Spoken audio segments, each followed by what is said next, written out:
Get to know Brenda Hill Riggins, an amazing author, motivational speaker, and co-owner of MARS Contractors.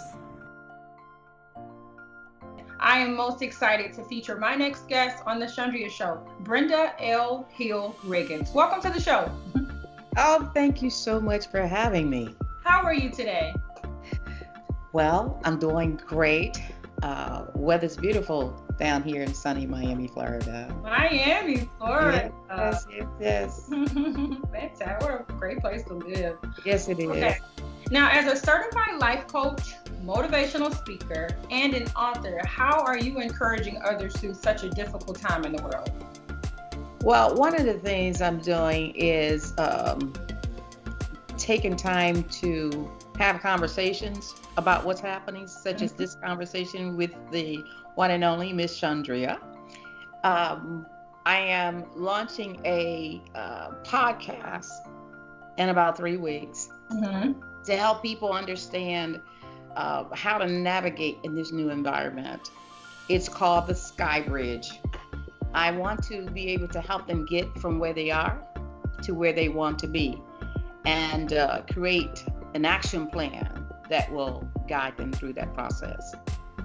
Fantastic. I'm excited about your new podcast, and I think that you're the perfect person to help people navigate during difficult times. Why have you made helping others a part of your life's work? Well, first and foremost, we all were created to serve humanity. So we all are here to work. How we choose to do that work is all up to us as individuals. So the way I've chose to do that is to be able to do things like the various workshops, be able to have these speaking opportunities and speak out.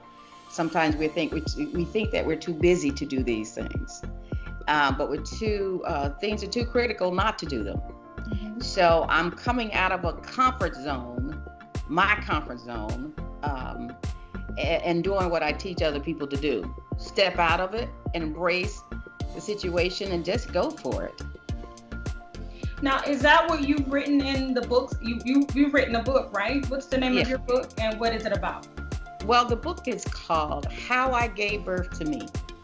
It's about asking God the question, why am I here? Who am I? God, what is it that you had on your mind when you thought about me? What do you want me to do? So at some point in our lives, we all go, I think, through this stage where we're asking God these questions. But what happens when you get an answer? So I got an answer, and I knew that the journey was going to be amazing because I had heard from God. So I started to document my life. And that documentation has brought forth this vision, this book that's now called How I Gave Birth to Me. And I share with the reader the process of giving birth to your true self. Would you mind sharing some of the personal challenges that you overcame to become the strong, dedicated, and virtuous woman that you are today? Wow, who said I was strong, dedicated, and virtuous? Your biography? We just said that to get on the show. No, everything written in that biography. So when I think about the word strong, one of the events that came to mind is when you're challenged to, it was an episode that happened when I was in high school. I got kicked out of high school.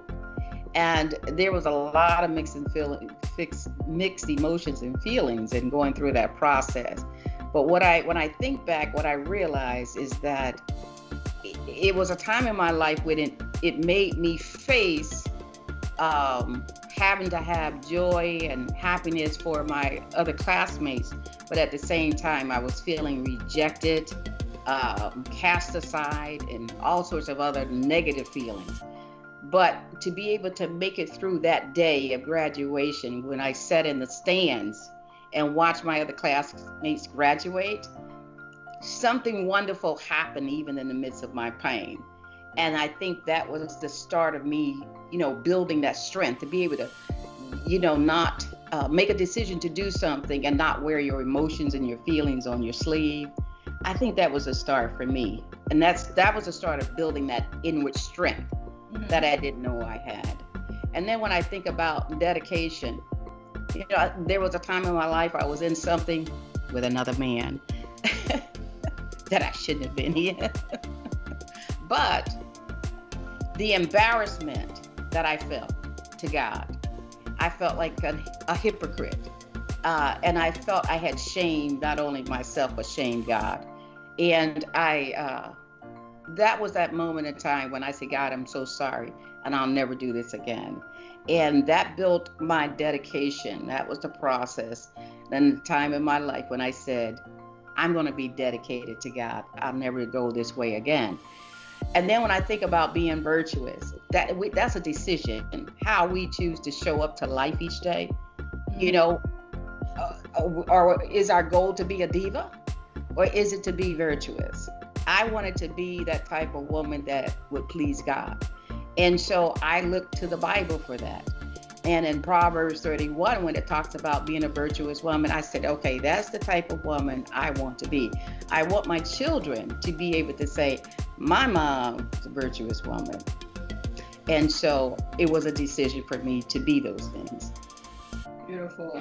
And I love that you've gone through so much. You continue to encourage others, and you're also encouraging people during such a difficult time now. I mean, everyone at home is being asked to stay indoors to flatten the curve, so we have a lot more free time these days. Can you speak to the person out there who has a strong desire to create something new and exciting during their downtime, like write a book or start a business or even launch a podcast like you're doing? How can you encourage someone to use this time for that? Well, first of all, I want them to think, let's just go back to basics, because this is a new environment we're going to be operating in. And with all the uncertainties, I think what an individual needs to do first is to sit down, take a deep breath, and think about where they are in life. Think about where they want to be, and come up with a plan as to how you're going to make your present situation better. It's time to clean up. I mean, we're walking around talking about, hand sanitizers, and then you look at an individual's car and it's just as dirty and messy as it can be. Clean up your home. It's time to organize. God is a God of order. If we want a better environment for ourselves, we got to create that. And it starts with your home. It starts with your car. It starts with your bank account. Doing these things can help alleviate a lot of uncertainties, because at least you know where you're starting, regardless of what that looks like. And then create a new vision for yourself. But keep it simple. Don't let it be laced with all this stuff that's going to deteriorate, and you can't take it with you when you die anyway. So create a new vision for yourself. What would that new life look like? What does it feel like? Take time to think about who you really are and who you are not. Who do you need to be in order to operate in this new environment? Take time to do these things. And then if you want to start a new business, first ask yourself, are you really business material? If you're not managing your own household bills, trust me, you're not going to manage your business affairs right. So you got to do an assessment of where you are. And whatever you think you might want to get into, make sure you understand that industry. Make sure you're setting some realistic goals. But at the same time, make sure that you have, don't just focus on creating a business plan, but focus on creating a life plan. This is a wonderful opportunity. I just redid my plan, but it's a life plan that encompasses a business plan, because you want to make sure you're creating balance as you go, because it's not what you go through, it's how you go through it. And having a life plan that's focused on creating balance between the mind, body, and spirit, that'll help you get through whatever you're going through. Whenever there's balance, there's peace. And that's the greatest gift you can try to achieve, peace. Peace. I love that. And I love that you said go back to the basics. And at one point you said if your personal finances in order, it's going to be difficult for business. Right. business endeavors. And I know you personally started a family business with your husband in 1992, MARS Contractors. Who does your business serve, and what ways has it grown? Well, when we first started out, it was my husband's dream to have a plumbing company, his own plumbing company. When we first started, our first contract was with the Army Corps of Engineers. It was right after Hurricane Andrew. And since then, we have been servicing government entities, water and sewer, government hospitals, government schools. We worked for the Department of Defense. And a lot of our contracts come by way of us partnering with larger firms that are usually valued at over $100 million. Because a lot of the projects are over $100 million. And we come to the table as a small contractor. Sometimes we fit the category of being a minority-owned, female-owned, or small business-owned. And we've been able to secure a lot of contracts that way. So the business has grown. My husband has a general contractor's license, plumbing, HVAC, and underground utilities. So we are able to come to the table in various ways depending on the contract. And how is it working so closely with him? I was hoping you didn't ask me that question. Moving right along. This is not a good day to ask me that question about Marcus Riggins. No, but actually, it for the most part, it's great, really.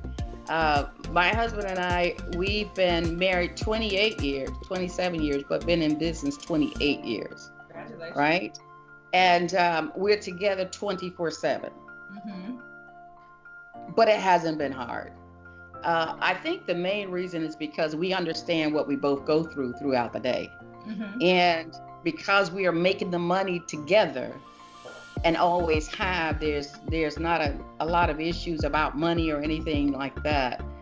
Maybe having enough time to travel. I love to travel. He doesn't, so you know what that's like. I will leave at the drop of a dime and take a trip to Timbuktu or anywhere, but he never has a problem with it. So I thank God for my life with my husband, Marcus. He's really a good guy. He's been a great husband, and he's been a great partner because he's eager to learn. He's eager to share, and he listens sometimes. Well, you have 25 years of business management experience. Can you leave us with some of your personal secrets to success? Well, I think one of the things I would say is learn how to mind your own business. M-I-N-E. It's just like mining. You have to get to know every aspect of the business yourself. Do not trust your business in the hands of your CPA or your attorney or anybody else. Get to know these things for yourself. Yes, you're going to have these people as part of your team, but you need to understand these things yourself because there's going to be a lot of ups and downs. And when you're in trouble, they're not going to go to these individuals. They're going to come directly to you. So learn to mind your own business. Learn to hire people who's trying to grow their career, right? Not individuals who want to be business owners.